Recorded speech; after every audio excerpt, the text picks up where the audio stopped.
Salut tout le monde, j'espère que vous allez bien. Cette semaine, on se retrouve pour parler d'un de mes sujets favoris, soit la lecture. On dira jamais assez à quel point la lecture c'est important pour les différents apprentissages des élèves. C'est important pour l'apprentissage du français, mais c'est important dans toutes les autres matières puis dans toutes les autres sphères de notre vie.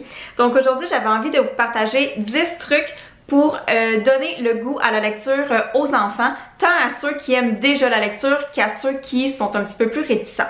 Je dois être honnête avec vous avant de commencer la vidéo, les trucs que je vais vous donner aujourd'hui ne viennent pas tous de moi, donc je ne veux pas prendre tout le crédit des idées que je vais vous donner aujourd'hui.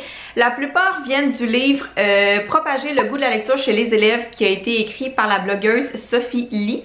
Donc si vous voulez aller jeter un coup d'œil à son blog, elle a un blog qui s'appelle Sophie Lee en fait, qui s'adresse plus aux adultes ou aux adolescents parce qu'elle enseigne en français au secondaire. Mais cet été, elle a ouvert un blog pour la littérature jeunesse, donc pour présenter des livres qui s'adressent aux plus jeunes. Le premier truc que j'ai mis en place dans ma classe pour inciter mes élèves à lire, c'est de faire une rotation de livres dans ma bibliothèque de classe. Je me suis rendu compte l'année passée que mes élèves se sont rapidement lassés des livres que j'avais dans ma bibliothèque parce que rapidement ils les avaient tous vus puis il n'y avait plus de nouveautés. Donc cette année j'ai décidé de mettre quelques livres de côté puis d'en sortir de temps en temps selon les mois, selon les thèmes. Comme prochainement je vais sortir mon bac de livres pour le mois d'octobre qui est un bac de livres en fait horreur, suspense, enquête et tout ça. Fait que je vais leur présenter chacun des livres avant d'aller les placer dans la bibliothèque. Puis pour laisser de la place à ces nouveaux livres-là, ben, je vais en retirer quelques-uns que je vais replacer au courant de l'année dans la bibliothèque. Fait que les élèves, à ce moment-là, ils vont faire comme « Ah oui, c'est vrai, il y avait ce livre-là au début de l'année, je me rappelais plus il était où. » Puis ils vont comme avoir à nouveau de l'intérêt peut-être. Puis au début de l'année aussi, en lien avec ça, j'ai sorti tous les livres de ma bibliothèque de classe puis je les ai étalés sur les tables dans ma classe. Puis j'ai demandé aux élèves de faire une marche silencieuse puis d'observer, de prendre les livres, de lire les quatrièmes de couverture. Et de se choisir un livre comme ça, au moins tous les livres ont été vus par les enfants. La deuxième idée que je vous propose, je ne l'ai pas encore faite parce que je ne suis pas encore allée à la bibliothèque d'école avec mes élèves, mais je veux une fois par mois animer ces périodes-là parce que je me suis rendu compte que les élèves ne savaient pas nécessairement comment chercher dans la bibliothèque. Ils allaient tout le temps dans les mêmes sections, ils découvraient pas des nouveaux livres, et étant donné que les livres sont cordés un à côté de l'autre, on voit pas les pages couverture, donc les élèves n'ont pas tendance à sortir les livres des rayons. Fait que je veux leur donner des petits défis de lecture une fois de temps en temps, donc aller me trouver un livre qui parle de chevalier ou aller me trouver un livre qui se passe en hiver. Fait que je vais de temps en temps faire des défis de bibliothèque comme ça, je vais leur donner des points à ceux qui participent bien. Fait que je veux leur faire découvrir la bibliothèque d'école. J'aimerais ça aussi impliquer les parents parce que c'est vraiment important qu'on soit des modèles en tant qu'adultes pour les enfants. Donc je vais demander aux parents s'il y a des parents qui ont envie de venir en classe présenter leur livre préféré ou s'ils ont envie juste d'en parler avec leur enfant, de présenter un livre qu'eux ils aimaient quand ils étaient jeunes ou de présenter un livre qu'ils sont en train de lire en ce moment, puis les inciter à prendre du temps pour lire avec leurs enfants. Pas nécessairement lire le même livre ensemble, mais juste être ensemble et lire chacun notre livre parce que moi mes élèves doivent faire un 20 minutes de lecture plusieurs fois par semaine, fait je pourrais demander aux parents de s'impliquer puis de prendre un bon 20 minutes pour lire avec leurs enfants en même temps. En parlant d'être un bon modèle, depuis le début de l'année, j'ai décidé que de temps en temps, pas toujours parce que c'est pas réaliste, mais de temps en temps, quand mes élèves vont revenir de récréation ou du dîner puis que je vais leur demander de faire de la lecture, ben, je vais m'asseoir moi aussi pour lire. Donc je l'ai fait au début de l'année, j'ai lu une bande dessinée. Je m'assois, je prends une petite couverte, un coussin comme eux et je lis pendant cette période-là. Et puis c'est ça, donc en ce moment là, je suis en train de lire un roman. Puis chaque fois que je vais terminer un livre, ben, je vais leur en parler puis je vais leur expliquer si j'ai aimé ça ou pas puis de quoi ça parlait. Pour agrémenter mon coin lecture, j'ai l'intention de placer une affiche des droits du lecteur de Daniel Pennac. J'espère que je le prononce comme il faut. Mais encore une fois, dans le livre de Sophie Lee, était présenté les droits du lecteur, puis même qu'avec ses élèves, elle les lit, elle les explique. Fait que il faut que je me trouve une affiche, là, mais bientôt je vais la mettre dans mon coin lecture. Et puis aussi, je me suis fait une palle. Donc sur un tableau dans mon coin lecture, je l'ai présenté d'ailleurs dans une vidéo, dans un vlog. J'ai mis Marie-Florence a lu, Marie-Florence lit et Marie-Florence veut lire et je mets les pages couverture des livres. Donc j'ai déjà 2 livres que j'ai lus.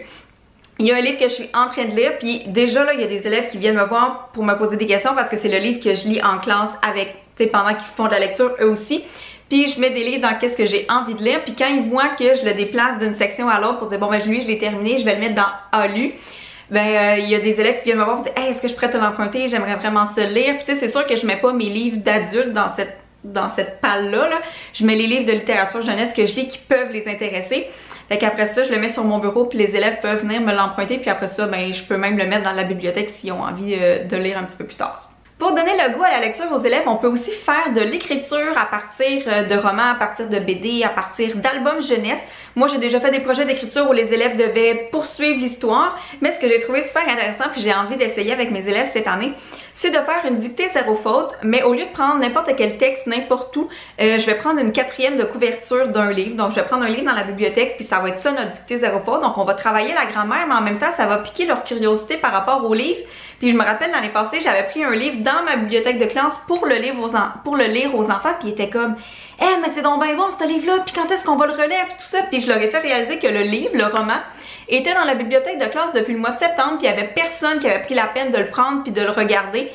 Fait que dans le fond, c'est juste de leur proposer des nouvelles lectures puis leur faire des belles découvertes. Cet été, chez Target, j'ai acheté un gros rouleau de papier blanc qu'on peut accrocher au mur ou sur un tableau puis qui se déroule comme ça ici. J'en ai vu beaucoup dans les classes des profs américaines. Puis je me suis dit que je pourrais utiliser ce rouleau de papier-là pour inscrire des citations de livres. Donc si moi je lis un livre puis je trouve une phrase qui me fait du bien ou qui me représente ou qui vient me toucher un petit peu plus, je vais l'écrire sur ce rouleau de papier-là en écrivant le titre et l'auteur et à quelle page j'ai trouvé la citation. Donc ça, c'est encore un moyen de piquer la curiosité des enfants. Puis s'ils voient que la phrase les interpelle aussi, ils vont peut-être avoir envie d'aller lire le livre. Puis je vais leur donner le droit aussi de venir inscrire des citations de leur livre à eux sur le rouleau. Mon avant-dernière idée, c'est quelque chose que j'ai fait avec mes élèves l'année passée et que je veux absolument refaire cette année parce que c'était tellement génial puis les élèves m'en ont parlé longtemps. Je veux encore faire mon échange de cadeaux de Noël littéraire. Donc à la mi-novembre à peu près, j'envoie une lettre à la maison pour expliquer aux parents le concept du projet. Donc les enfants doivent prendre un livre de la maison qu'ils ont beaucoup aimé, qui est encore en bon état et qui est de niveau 5e année évidemment.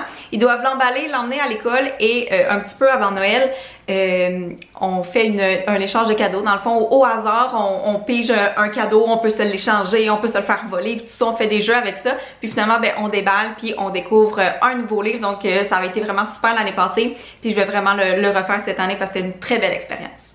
La dernière idée dont je veux vous parler, c'est très simple en fait, c'est de prendre le temps de bien classer ma bibliothèque de classe. Parce que oui, en ce moment, j'essaie d'avoir un certain ordre là, dans la bibliothèque, là, toutes les mêmes collections ensemble et tout ça. Mais je me rends compte que c'est un petit peu plus difficile pour les enfants de bien s'y retrouver puis de trouver ce qui leur convient. Donc ce que j'ai envie de faire, c'est de mettre des autocollants de couleurs sur mes livres. Premièrement, pour les séparer en niveau de lecture. Donc je vais prendre des livres qui sont débutants, des livres qui sont intermédiaires, des livres qui sont avancés. Comme ça, les élèves peuvent déjà choisir un livre en fonction de leur niveau de lecture puis ils seront pas déçus parce que je vois beaucoup d'enfants qui prennent un livre, ils sont comme « Oh wow, la page couverture, la 4e, ça m'intéresse », tout ça, ils commencent à lire puis ils se rendent compte que le vocabulaire est trop difficile, c'est trop long, il y a trop de chapitres, l'écriture est trop petite puis qu'ils abandonnent.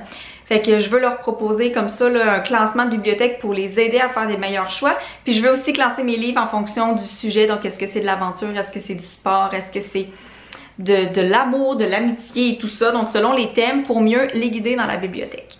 Je pourrais vous parler de trucs pour donner le goût de la lecture à mes élèves pendant des heures parce que c'est un sujet qui me passionne et j'adore faire la lecture. D'ailleurs, je leur fais la lecture à voix haute vraiment souvent là, pour leur montrer qu'il y a plein de livres super intéressants. Donc c'est ça, je pourrais vous en parler pendant des heures, mais si jamais vous avez envie d'avoir une partie 2, vous me le laisserez savoir. Sinon, je vous invite vraiment à vous procurer le livre de Sophie Lee. Je vais mettre le lien dans la barre d'informations si ça vous intéresse. Et sur ce, merci d'avoir été là encore une fois cette semaine. On se voit dimanche pour un vlog et mercredi prochain pour une autre vidéo de prof. Bye!